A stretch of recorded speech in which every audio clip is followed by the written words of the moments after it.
Hello పిల్లలు, ఇప్పుడు మీకు చతురస్రం యొక్క చుట్టుకొలతను ఎలా లెక్క పెట్టాలో తెలిసింది కదా. ఇప్పుడు మనము దీర్ఘచతురస్రం యొక్క చుట్టుకొలతను ఎలా లెక్కించాలో చూద్దామా మరి.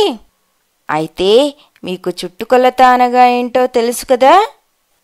చుట్టుకొలత అనగా ఒక సంవృతపటం చుట్టూ దాని యొక్క అంచు వెంట ఒక్కసారి చుట్టూ తిరిగి రావడానికి ప్రయాణించవలసిన మొత్తం దూరం యొక్క కొలత. ఇప్పుడు మనము దీర్ఘచతురస్రం యొక్క చుట్టుకొలతను ఎలా కొలవాలో నేర్చుకుందాం.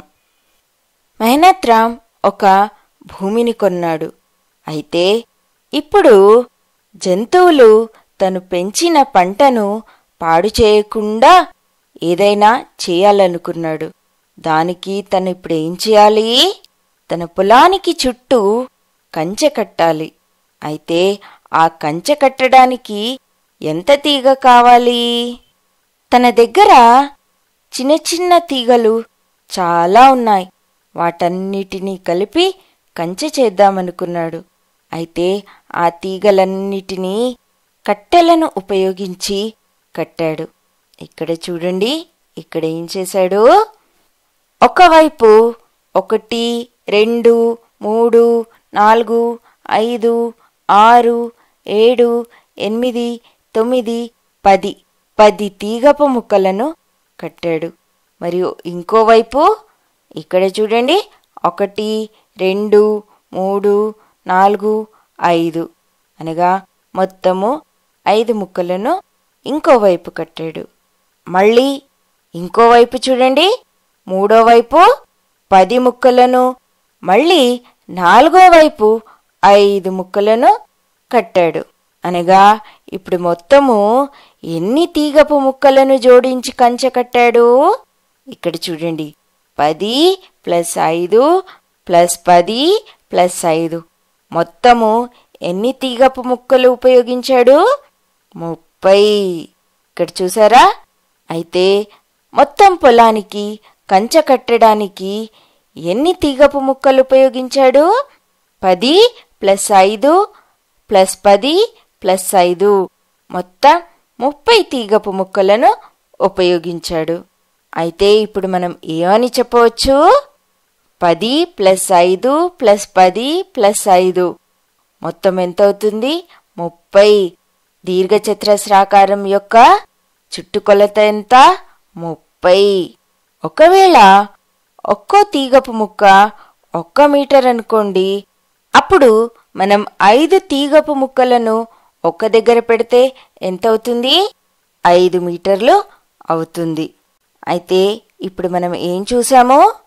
ఒకవైపు 10 మీటర్లు, ఇంకోవైపు 5 మీటర్లు, ఇంకోవైపు 10 మీటర్లు మరియు నాలుగో వైపు 5 మీటర్లు. ఇలా మొత్తం చుట్టుకొలత ఎంత? 30 మీటర్లు. ఇక్కడ చూడండి, ఈ పొలం మీకు ఏ ఆకారంలో కనిపిస్తుంది? దీర్ఘచతురస్రాకారంలో. అనగా దీర్ఘచతురస్రంలో ఎదురుగా ఉన్న భుజాలు సమానంగా ఉంటాయి. అనగా ఒక భుజము 10 మీటర్లు, ఇంకో భుజము 5 మీటర్లు. అనగా పొడవు 10 మీటర్లు, వెడల్పు 5 మీటర్లు. అనగా 2 10లు + 2 5లు. అనగా 2 × 10 + 2 × 5. అర్థమైందా?